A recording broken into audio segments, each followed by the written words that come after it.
Bienvenue dans ce rapide tutoriel du module cinématique de l'application physique. Ce module permet aux élèves et aux étudiants d'analyser le mouvement d'objets ou de personnes à partir d'une vidéo ou d'une chronophotographie. On peut l'utiliser sur tablette, smartphone ou Chromebook. Ce module fait partie de l'application physique qui est largement utilisée dans le système éducatif pour faire des expériences en classe ou en continuité pédagogique. Elle est gratuite et sans partage de données personnelles et vous pouvez la télécharger à partir des stores Apple ou Android. Après avoir lancé l'application, on accède au module cinématique à partir de l'écran principal en sélectionnant l'outil Analyse cinématique.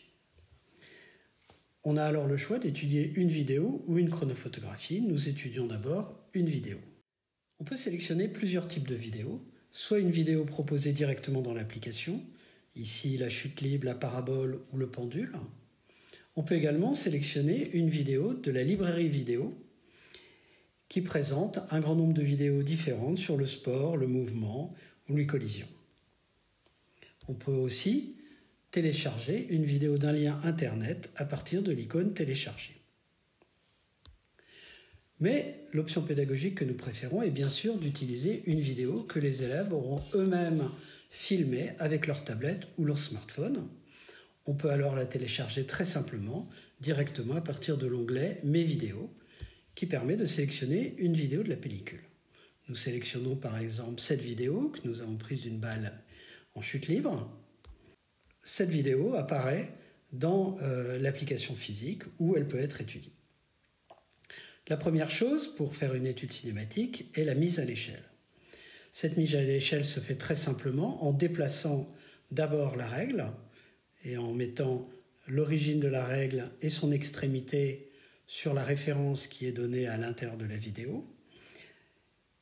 Et puis de sélectionner également la taille de cette règle, ici 1 mètre, c'est ce qui est indiqué sur la vidéo, et donc on rentre cette donnée dans longueur de la règle.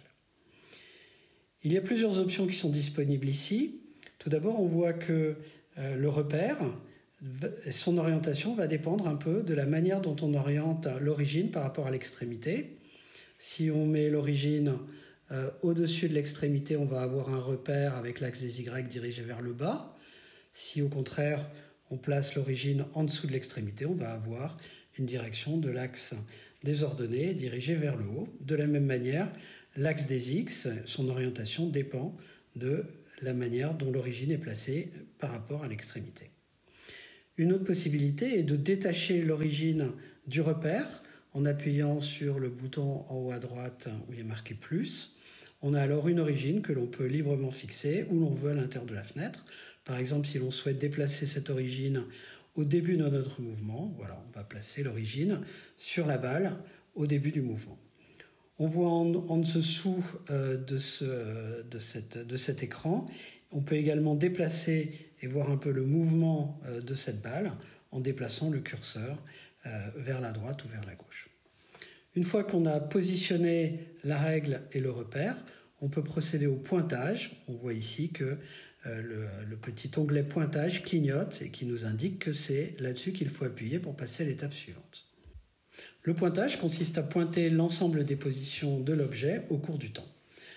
On remarque sur cet écran tout d'abord le nombre d'images par seconde qui est indiqué en bas à droite, 60 images par seconde. C'est donc une vidéo assez rapide. Normalement, la cadence est plutôt de 30 images par seconde. Et également la référence de temps actuel, ou tout du moins quelle image on est en train d'étudier. Là, on est au tout début, donc 0 millisecondes.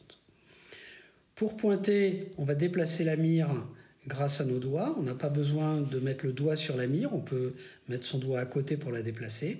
Et une fois qu'on a mis la mire sur le point que l'on souhaite valider, on appuie sur la tablette, on tape sur l'écran, et à ce moment-là, la tablette, la vidéo passe à l'image suivante, et on peut ainsi, image par image, en déplaçant la mire à chaque image, déplacer la mire et valider chacune des positions de la vidéo. On va ainsi procéder au pointage de quelques images. Voilà. Alors, d'autres éléments d'autres fonctionnalités qui sont disponibles à l'intérieur de cet écran. Tout d'abord, vous pouvez supprimer la référence de temps en appuyant sur l'œil en haut à droite. Donc là, ceci permet d'avoir une vision plus claire et parfois avec des mouvements qui sont plus compliqués, de pouvoir bien pointer l'objet. Le deuxième est l'appareil photo qui permet d'ajouter l'image de cet écran au cahier d'expérience. Et en haut à gauche, on a également la poubelle qui permet de recommencer. Ensuite, on peut également changer l'intervalle de temps entre les différentes positions, ce qui permet pour des mouvements qui sont assez lents d'avoir une position tous les 3 ou 4 images. Pour ça, on appuie sur intervalle delta t en millisecondes et on peut par exemple mettre 34 millisecondes. Et à ce moment-là, le logiciel va arrondir l'intervalle de temps de façon à ce qu'on ait des images entières. Donc il va arrondir à 33 images par seconde, qui est le double de 16,6, qui était en fait arrondi à 17 millisecondes. Voilà. Également, on peut, si l'on souhaite, on peut changer l'intervalle de temps en unité de temps. Voilà. Donc là, nous avons changé l'intervalle de temps à 33 millisecondes. Et vous voyez que cette fois-ci, on a une image sur deux. Voilà, nous allons faire le pointage avec ce réglage. On aurait pu garder le réglage précédent, ce n'est pas un problème. Mais ça permet de gagner un peu de temps. Voilà, et nous allons pointer l'ensemble de la parabole. Une fois qu'on a fait le pointage des différents éléments que nous souhaitions enregistrer, on appuie sur Résultat.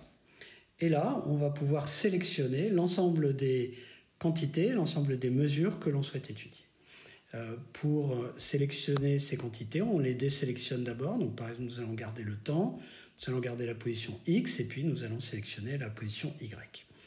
Et pour étudier ces données, on va appuyer sur Cahier et ces données vont être ajoutées. Ce tableau de données va être ajouté au cahier d'expérience à partir duquel on pourra étudier ces données.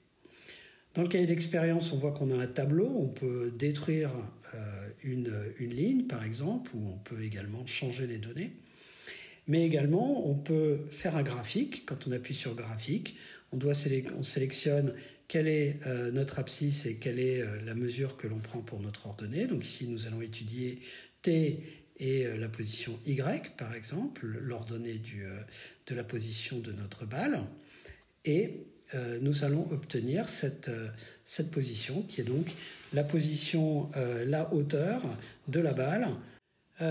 Dans ce graphique, on peut changer l'échelle, donc agrandir ou diminuer pour mieux voir. On peut également ajouter une modélisation, soit un ajustement linéaire, soit un ajustement quadratique, qui permet d'avoir un ajustement de l'ensemble de cette courbe, une modélisation de l'ensemble de cette courbe sur une fonction quadratique.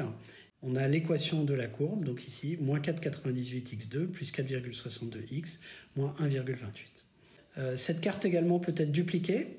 Donc par exemple, quand on appuie sur l'icône en haut à droite qui représente deux feuilles collées, si l'on fait ça, on duplique la carte d'expérience. Et donc par exemple, on peut étudier dans ce deuxième graphique la dépendance de la position en X par rapport au temps. Voilà, et donc on a une courbe parce que l'objet ayant un mouvement linéaire uniforme le long de l'axe des X, n'étant soumis à aucune accélération, donc son mouvement est linéaire, et on voit que si on ajuste sur ce graphique une courbe linéaire, eh bien, on suit exactement cette droite. Voilà. Si on souhaite détruire cette carte, on peut le détruire grâce à la poubelle en haut à droite. Et donc, voici un certain nombre de fonctionnalités que l'on peut faire avec ce module cinématique.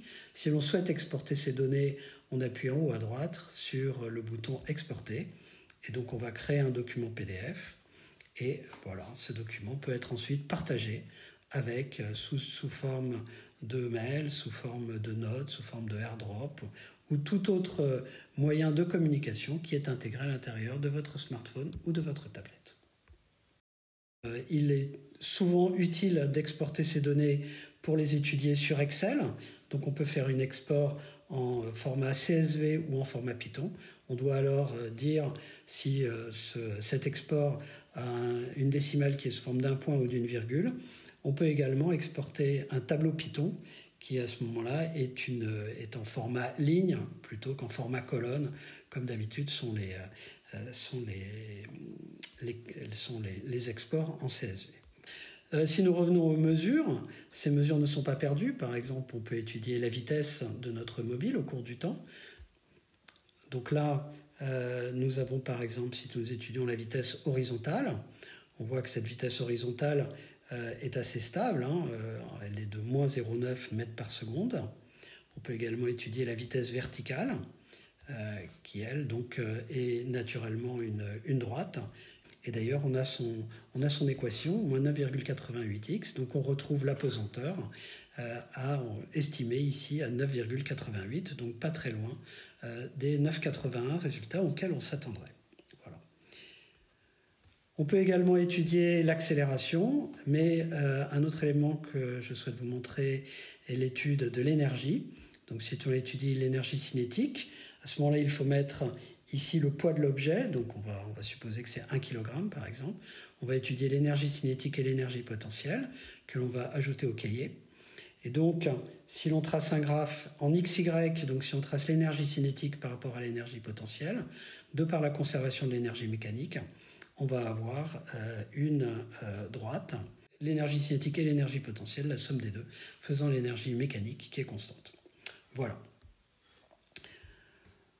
Voilà un peu les différents éléments que je souhaitais vous montrer sur cette étude cinématique.